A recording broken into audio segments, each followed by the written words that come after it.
mencionados nascidos em sua casa, e saiu em perseguição aos inimigos até Dan. Acharam esse lugar e acharam a porta da cidade. Como o negócio é feito de adobe, não fica. Esse foi o único que sobrou quase 4.000 anos de história. Tem 3.800 anos a porta. O que é o adobe? O material? Adobe é o tijolo não queimado. Essas casas de pau a pique, que é feito que quando dá enchente, o tijolo derrete. Barro. É barro, uma casa de barro. Argila. É.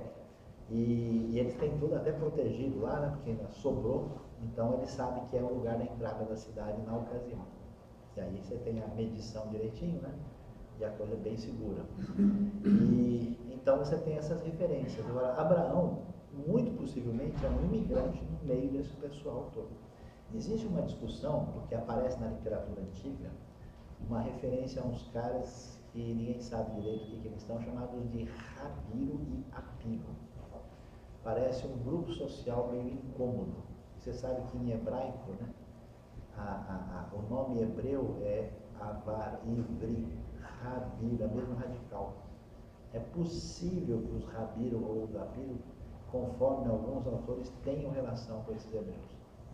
Tem bastante coisa, muito. Por enquanto, né?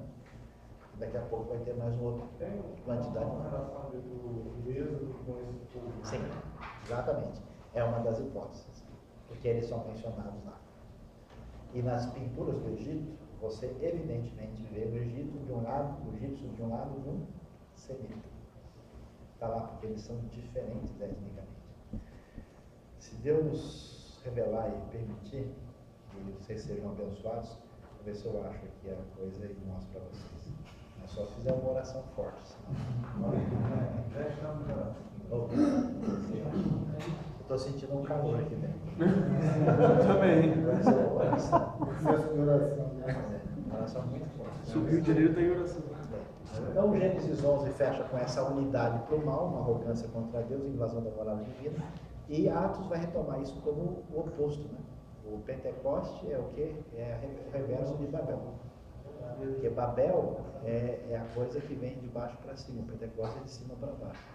Babel é carne, o Pentecoste é o espírito. Babel é o quê? São a unidade que virou fragmentação em muitas línguas. Pentecoste é a anulação da diversidade para a unidade da língua. Então, esses temas têm a conexão. Claro que quando Atos é feito, isso está sendo considerado.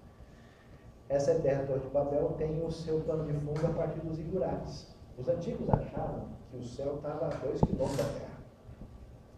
Então eles achavam que ia subir um pouquinho mais e chegava na casa dos deuses. Então a Torre de Babel não é uma ideia assim, do nada. Então, esses templos novos dedicados ao deus da cidade, feitos de tijolo em forma piramidal, achando que os deuses viviam nos altos montes. Até mesmo na Grécia, onde é que mora os Zeus? No alto do Monte Olimpo. E ele joga raio nas pessoas. Sempre essa ideia de que a divindade está lá no alto da montanha. É complexo de alpinista. No topo, o templo servia como casa dos deuses, era decorado. Dentro havia o lugar da oferta dos alimentos dos deuses. E a Torre de Babel reflete esse zigurate. Em Israel tem um negócio muito legal, tem um museu chamado Bible Land Museum, que é um museu das terras bíblicas, e ele começa mostrando exatamente a relação das culturas em volta com os elementos ligados à Bíblia, à terra de Israel. Ok? Perguntas, questões entre Gênesis 1 a 11, dilúvio. Eu já havia perguntado semana passada, Sim. sobre essa questão de quantidade de anos, né, que o professor Elias, 900, 900. Não sei se o senhor respondeu, não. Então, veja bem, a impressão que o texto dá é que essas pessoas mais antigas viviam mais. O problema é que a gente, e não é só na Bíblia, a ideia aparece em outros lugares. O problema é saber se esses números podem ser traduzidos pela maneira que nós os entendemos. Porque quais são as dificuldades? Uma é que esses números, a maior parte deles termina como múltiplo de 0 e de 5. Adão vai viver 935 anos, por exemplo. E a não ser que a pessoa tenha uma razão, seja alguém diferente, ele tem um número diferente. O segundo problema é que esses números, conforme nós temos na nossa tradução, é a tradução do texto maçorético. Mas esses números no Pentateuco Samaritano e nos manuscritos da Septuaginta, eles estão diferentes. O que gera uma pergunta para a gente, por que está assim? O terceiro problema é que no mundo antigo, quando a gente pega o mesmo tipo de tabela genealógica, na Suméria os reis viviam 20 mil anos, 30 mil. Isso pode sugerir que, em alguns casos, esses números talvez quisessem de ser uma forma de enaltecer o rei ou ter algum significado que nós não sabemos. Supondo que esses números sejam literais, a dificuldade é saber que calendário está sendo usado para contar esse número de anos. Não poderia ser até quando vingou a geração daquele personagem, por exemplo. Talvez, a gente não sabe. Por exemplo, 900 e poucos anos, uma geração dele mudou 900 e poucos anos, não ele necessariamente, mas a geração dele foi lembrada durante tantos anos. Isso dificilmente, não há nenhum registro que sugira isso.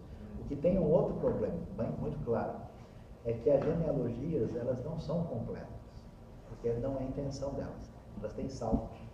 Então o texto vai dizer especificamente, fulano gerou fulano, Yalad, né, que é o verbo que aparece lá. E gerar pode significar foi o avô, foi o tataravô. Então, como Gênesis tem intenção de separar 10 pessoas na genealogia, ele sempre tem 10 pessoas, tanto numa quanto na outra. Então, pode haver, e é muito possível que haja saltos. Se há saltos, quer dizer que essa contabilidade fica difícil da gente ser feita. Vocês chegaram a ver o vídeo do Gebrek Tep lá? Não. Então já perderam a salvação, não tem mais que resolver. Resolveu? Eu falei sobre isso para vocês? Então é muito legal. Se vocês não assistirem, eu vou falar mal de vocês para todo mundo. Se tivesse aquela turma lá, você nem acredita, os caras são terríveis, não assistiram o Gebrek Tep. Você acredita nisso? Como é o nome, né? Gebrek Tep. Deixa eu pôr aqui. Vocês têm que ver isso. Tem sido chamado assim, informalmente, de o Jardim do Éden. Põe agora, pô. Hã? Não dá pra pôr agora não. Espero que sim. Vamos ver aqui. Não, eu travou, né?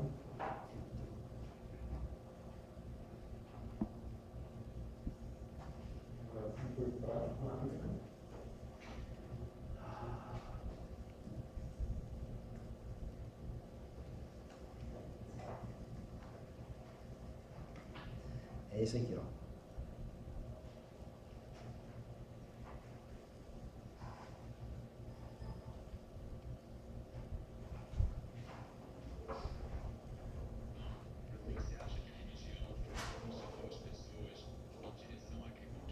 Toward farming? Yes, sir. Eu acho que a religião impulsionou a agricultura. Towards farming, sir.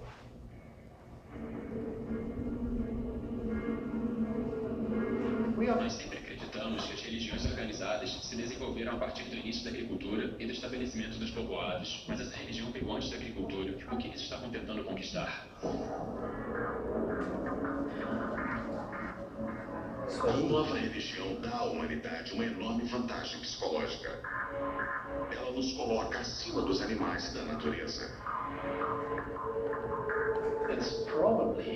Provavelmente foi o salto mental necessário para começar a domesticar os animais e as plantas. Está claro para o Dr. Rose que o Göbekli Tepe representa uma dramática mudança em nosso desenvolvimento. Seus pilares e entalhes representam a nova forma de nos enxergar na natureza. Mas que rituais e cerimônias aconteciam aqui? O professor Schmidt encontrou algumas pistas interessantes. Dá para ver o corpo de uma pessoa, os ombros, os braços, o pênis ereto. Mas ele está sem cabeça. É uma visão horripilante. E tem também um escorpião, umas cobras e uns abutres. Parece uma representação do mundo das trevas. Todas essas observações reforçam as nossas ideias de que isso tudo está ligado aos rituais de sepultamento. Os rituais de sepultamento em outros povoados na época do Göbekli Tepe eram muito estranhos. Os corpos eram enterrados e, mais tarde, eram desencavados e tinham seus crânios removidos e guardados como relíquias. Seria o Göbekli Tepe dedicado a rituais de morte? Não é difícil imaginar o Göbekli Tepe como um templo dedicado aos mortos.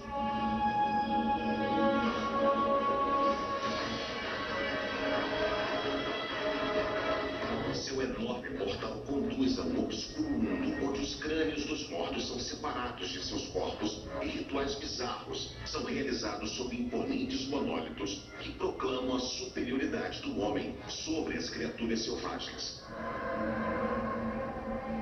Nessa cozinha tem de tudo, viu? Ardio. Acho que não faz A parte. seguir, Ardio. Então, são 3 vídeos. E do detalhe de toda a descoberta, isso é doideira, porque isso é coisa de 12.000 a.C. A unificação do Egito Antigo é 3.200 a.C. E o negócio é altamente sofisticado, e é um templo. E ninguém imagina que poderia ter templo dele. A história de Abraão, teoricamente, seria uns 4.000 anos. Não, 4.000 anos atrás. É 2.000 antes de Cristo. Pela contagem mais literal que você faz na Bíblia, Abraão é de 2.166 antes de Cristo. É super... 4.000 seria em relação ao hoje, né? E a cronologia mais razoável coloca Abraão em 1900 antes de Cristo. Isso é 12.000. Né? Essa ideia de que os caras foram cada vez ficando mais sofisticados. A coisa mais antiga antes disso, que existe comprovado, é a Torre Antiga de Jericó, primeira, que tem 8.000 anos de idade, e as coisas mais antigas encontradas são de 9.250 a.C. Mas essa torre é só uma parede, um negócio redondão, grande, um murão, mais nada. Agora aí não, aqui os caras têm desenho, pássaro, engenho, escorpião, tudo sofisticado, mas muito lá atrás. Então assim, a galera ficou pirada com isso aí, não está de acordo com a nossa grande e divina sabedoria. Eu queria entrar um pouquinho nisso, porque é um dos temas fundamentais. Todo o Antigo Testamento está se organizando em função de quê? Da decretação que o ser humano tem um problema sério. Por isso a narrativa da queda marca isso. O segundo problema é que toda a discussão da teologia do Pentateuco tem a ver com o quê? Como é que o homem pode se aproximar de Deus em função dessa ruptura ética chamada pecado. Então, a discussão ela é fundamental e é um tema da teologia bíblica do AT, de modo que eu quero entrar nisso, e é a discussão do problema do mal. Como é que o texto trabalha isso, como é que essa referência é tão importante. A discussão do problema do mal, do ponto de vista técnico, ela é: Deus é onipotente, Ele é amor, o mal existe, como é que é possível isso? É o maior problema para o pensamento cristão responder, e o maior para os outros responderem também. E, de modo geral, se reconhece que existe o mal físico, que é o quê? Sofrimento, e o mal moral, que é pecado. A tentativa de explicar a situação de Deus diante disso é chamado tecnicamente de teodiceia, teos. Então, essa distinção é fundamental. Por exemplo, Deus cria o mal. Isaías 45:7 diz que sim, mas que mal? Deus a ninguém tenta e não pode ser tentado pelo mal, diz Tiago. Quando a Bíblia diz que Deus cria o mal, fala que Ele cria sofrimento. O Senhor tem o seu caminho na tormenta e as nuvens são os postos dos seus pés. Vai dizer, não. Deus envia julgamento, dor, Isso é muito comum. Então, nesse sentido, Deus não é autor direto do pecado. A distinção, quando se fala de mal físico e mal moral, ela é importante. Aí, qual que é, basicamente, a convicção da leitura teológica que a cristandade tem feito em cima da questão? A ideia é que quando o Gênesis fala sobre a realidade de Deus, ele parte do pressuposto que a realidade do mal não faz parte da criação original. Ela é um acidente de percurso. Ou seja, a ideia é que o mal não tem existência ontológica. Ele não existe per se. Ele é a negação da realidade. Então, no sentido em que a ferrugem não existe. Existe é o ferro. Se acabar o ferro, não tem como ter ferrugem. Porque a ferrugem é corrupção do ferro. Então, em Agostinho, ele vai falar de privatio bonum, ou corruptio bonum, para se referir ao mal. Então, esse elemento é fundamental, porque se o mal tem existência ontológica, o que acontece? Se ele tiver existência ontológica, Existe um dualismo, né? existe um dualismo. Qual é o problema disso? Aí Deus não é único. Teologicamente, Deus não é único, Deus está na metade do campo, mas mais complicado, nós não podemos ter esperança. Porque a constituição essencial da realidade inclui isso. Não há o que fazer. Um grande assassino em série nos Estados Unidos foi pego e perguntaram para ele como é que ele cometeu aquelas atrocidades tão grandes. Ele disse: se Deus é um só, o que é o mal? Tudo é a mesma coisa. Ele respondeu teologicamente, tentando dizer que Deus é todo o que envolve a maldade e o pecado fazendo parte, senão ele não seria teoricamente divino. É uma coisa interessante. No hinduísmo, por exemplo, Deus é infinitamente bom e infinitamente mal. No cristianismo, não. Deus é infinito só nos seus atributos. Deus não é infinitamente cruel. Ele é infinitamente justo, mas não é infinitamente perverso. Então, com essa visão, a coisa muda. Deus não faz o mal no sentido ético. Deus não é autor do pecado nem peca. Deus pode causar o mal físico, o sofrimento. A convicção da teologia cristã, de modo geral, é que Deus permite o mal para um bem maior no final. O mal é visto como parasita do bem, ou privação do mesmo. E a ideia que vai aparecer em toda a Bíblia é a ideia da estranheza do mal. A gente não aceita que deve ser assim. Por isso existe uma rejeição, uma confrontação, e vai abrir no pensamento bíblico uma coisa interessante, que o mal vai ser destruído. Por isso o pensamento bíblico vai desenvolver esse pensamento profético, que depois é escatológico e apocalíptico. Por quê? Como não é assim na fábrica original, quando a gente resolver vai ficar bom. Ou quando Deus resolver vai ficar bom. Porque não era para ser assim. Então você tem uma cultura de não passiva e não submissa à realidade do mal, porque se tem esperança sobre o seu fim. Quando você entende que pau que nasce todo e morre todo, não, pois é. Por isso que muitas culturas do mundo são essencialmente fatalistas.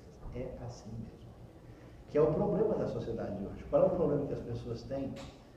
Hoje, a sociedade secular entrou num abismo tão difícil de sair, porque ela foi refém do mecanicismo, né? E das diversos níveis de determinismo. Que tipo de determinismo? Psicológico, biológico. Então o cara matou uma pessoa, mas ele não tem culpa. Foram os hormônios dele que fizeram ele matar. Estava nervoso, ele tem um problema sério, ou ele tem um problema psicológico. Então você nega a liberdade e a responsabilidade de Deus, porque ele tem uma determinação de algum tipo. Então a proposta do texto bíblico, ainda que o ser humano tenha todo tipo de dificuldades, é possível vencer a si mesmo. É possível ir além de si mesmo. Então, o sujeito da pior possibilidade possível, na sua experiência de redenção, ele vai além da sua biologia, vai além da sua história, da sua criação, da sua psicologia, porque em Deus há redenção e esperança. É um outro discurso. O discurso secular não consegue lidar com isso. Quando se discute a questão, nós temos aí soberania divina, arbítrio humano, problema do mal, né, que estão envolvidos. Né? A ideia é que Deus é soberano, isso é uma ideia muito forte em todo o Antigo Testamento, na Bíblia. O arbítrio humano é uma realidade, o homem, em certo sentido, é livre, mas ele crê mediante a ação divina, e a realidade é que os dois elementos existem, e o problema do mal envolve essa discussão, como é que Deus está envolvido nesse processo diante dessa própria realidade. Só para a gente ver uma ideia, qual que é a ideia da queda? A ideia da queda é: eu posso não pecar. Adão, você recebeu uma ordem, não coma do fruto. Ele pode comer ou pode não comer. Quando ele cai, a ideia do texto, de muitos textos bíblicos, é que o ser humano, não é que ele seja um monstro, mas tudo que ele faz está contaminado. O ser humano é pecador. Então ele não pode não pecar. Tudo que ele faz, de alguma forma, tem a sua presença em você. Na redenção, você tem a ideia, com a redenção em Cristo, eu posso obedecer a Deus, eu posso não pecar. E a expectativa da glorificação é que chega um momento em que a vitória é estabelecida na redenção, e agora eu não posso mais pecar. Então, esses elementos são fundamentais. Eu só quero entrar, eu vou falar um pouco sobre Jó, mas eu quero entrar nesse elemento aqui. Como é que o Antigo Testamento, já que a gente começa a falar do pecado, trabalha essa questão? Quando você vê a aliança, quando você vê a maneira como Deus trabalha com Israel, está fundamentado no quê? Na justiça retributiva. Como é que diz a lei?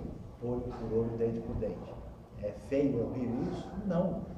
Por quê? Senão era olho por cabeça, dente por pescoço. Porque quando fala olho por olho, está dizendo que a pessoa paga exatamente o que ela fez. A ideia é de equidade. Então, todo o Antigo Testamento trabalha com esse negócio. Se o sujeito faz o bem, ele será abençoado. Essa é a bênção, essa é a maldição.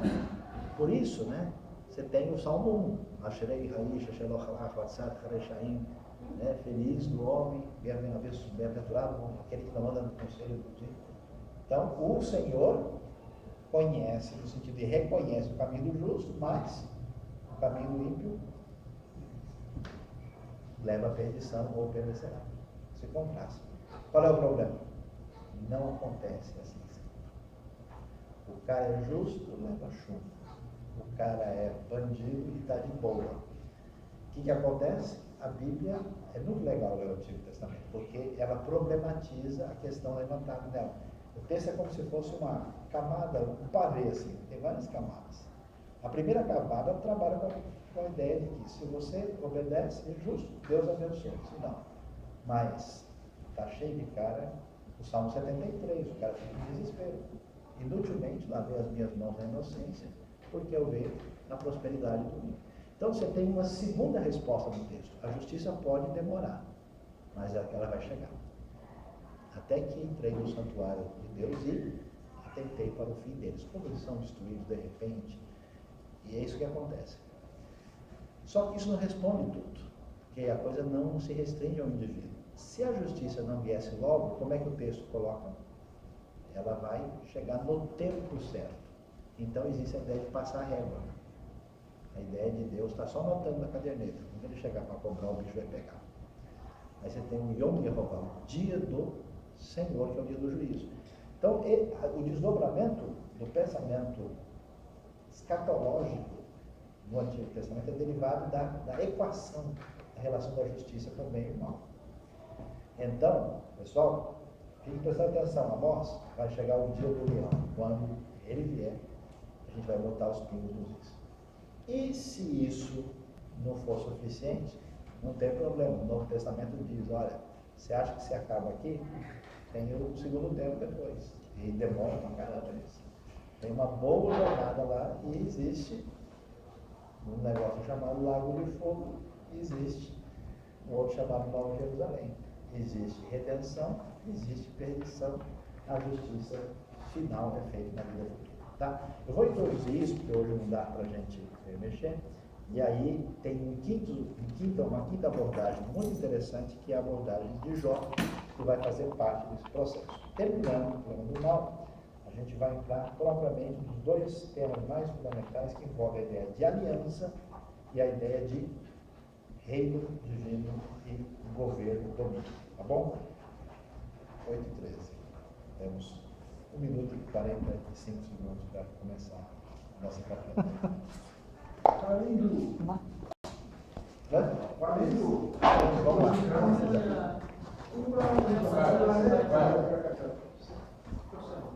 Oi. Sim. Ó, o Hassel começa na 53. Deixa eu marcar aqui. 53 a 234. Capítulos de 2 a 5.